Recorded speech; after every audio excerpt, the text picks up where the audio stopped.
মিষ্টি ক্লাম্পের সমস্ত ভিউয়ার্সদের আমার চ্যানেলে স্বাগত জানিয়ে আজ আমি একটা হেলদি অ্যান্ড টেস্টি রেসিপি আপনাদের সাথে শেয়ার করতে চলেছি। এটা ব্রেকফাস্ট অথবা ডিনারের জন্য দারুণ একটা রেসিপি। আসুন দেখে নেওয়া যাক আমার আজকের এই সোয়া কাবাব রেসিপি। আশা রাখছি আপনাদের ভিডিও ভীষণই পছন্দ হবে। ভিডিও ভালো লাগলে লাইক, শেয়ার আর কমেন্ট করতে ভুলবেন না। এখনো যদি আমার চ্যানেলটি সাবস্ক্রাইব করে না থাকেন তো প্লিজ বন্ধুরা অবশ্যই চটপট আমার চ্যানেলটি সাবস্ক্রাইব করে পাশে থাকা বেল আইকনটা প্রেস করে দেবেন, যাতে আগামী দিনের সমস্ত নতুন নতুন ভিডিওর নোটিফিকেশন খুব সহজেই আপনাদের কাছে পৌঁছে যায়। আসুন দেখে নেওয়া যাক আমার আজকে হেলদি অ্যান্ড টেস্টি রেসিপি সোয়া কাবাব। সোয়া কাবাব বানাবার জন্য এখানে একটা প্রেসার কুকারের মধ্যে আমি প্রথমে সয়াবিনটাকে দিয়ে দেবো। এই সয়াবিনটাকে আমি গরম জলে 15 মিনিট ভিজিয়ে রেখে ভালোভাবে জলটাকে চেপে নিয়েছি। এটাকে আমি প্রেসার কুকারের মধ্যে দিয়ে দিলাম। এখানে নিয়েছি 1 কাপ ভেজানো ছোলার ডাল। এই ছোলার ডালটাকে আমি ভালোভাবে ধুয়ে নিয়ে 3-4 বার জল চেঞ্জ করে ধুয়ে নিয়ে আমি 1 ঘন্টা ভিজিয়ে রেখেছিলাম। এটাকেও আমি কুকারের মধ্যে দিয়ে দিচ্ছি। এবারে আমি খুব সামান্য পরিমাণ জল এতে অ্যাড করে দিচ্ছি। এবার প্রেসার কুকারের ঢাকনাটা বন্ধ করে দিয়ে আমি 2 থেকে 3টে সিটি দিয়ে ডালটাকে সেদ্ধ করে নেব। ডাল সেদ্ধ হয়ে গেছে আর এতে অল্প জল দেওয়ার জন্য একটুও কিন্তু এক্সট্রা জলও নেই। একদম সুন্দরভাবে একদম গা মাখা মাখাভাবে ডালটা সেদ্ধ হয়েছে। এবার এটাকে একটু ঠান্ডা করে নেব। এবার একটা মিক্সিং জারের মধ্যে আমি সেদ্ধ করে রাখা ডাল আর সোয়াবিনটা দিয়ে দিচ্ছি।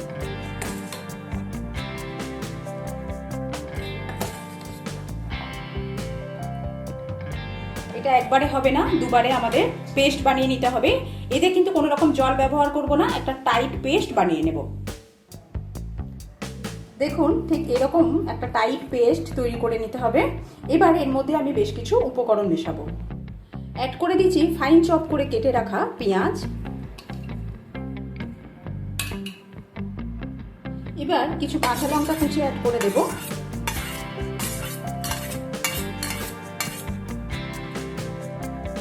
ওয়ান টিস্পুন ধনে গুঁড়ো অ্যাড করে দিচ্ছি। 1 টিস্পুন জিরে গুঁড়ো,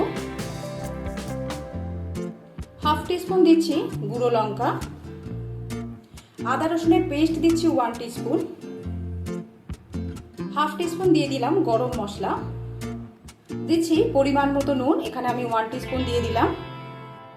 সেই সাথে হাফ টিস্পুন আমি এখানে বিট নুন ব্যবহার করছি। এবার এতে ফ্রেশ কিছু ধনেপাতা কুচি অ্যাড করে দিলাম। সমস্ত কিছু ভালোভাবে হাতের সাহায্যেই আমি মাখিয়ে নেব।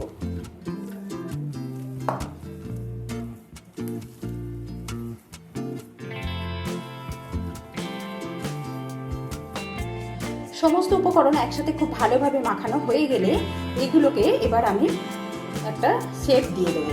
এরকমভাবে অল্প কিছুটা পরিমাণ হাতের মধ্যে নিয়ে ঠিক এইভাবে আমাদের শেপ দিয়ে নিতে হবে।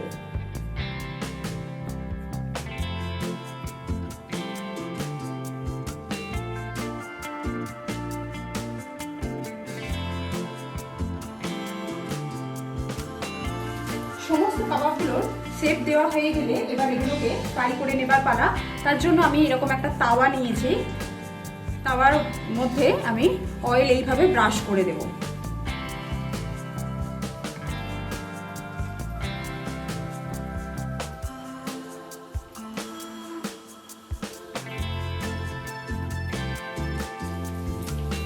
তেল গরম হয়ে গেলে এর মধ্যে আমি কাবাবগুলোকে ছেড়ে দিই।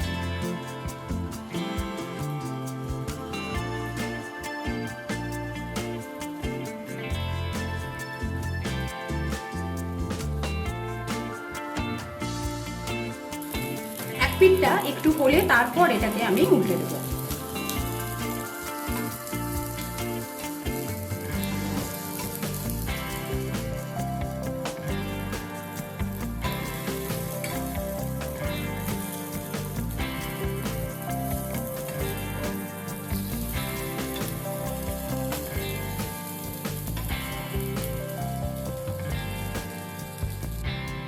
কাবাবগুলো উল্টে দেওয়ার পর ব্রাশের সাহায্যে সামান্য একটু অয়েল নিয়ে এর উপরে এরকম ভাবে ব্রাশ করে দেওয়া যেতে পারে।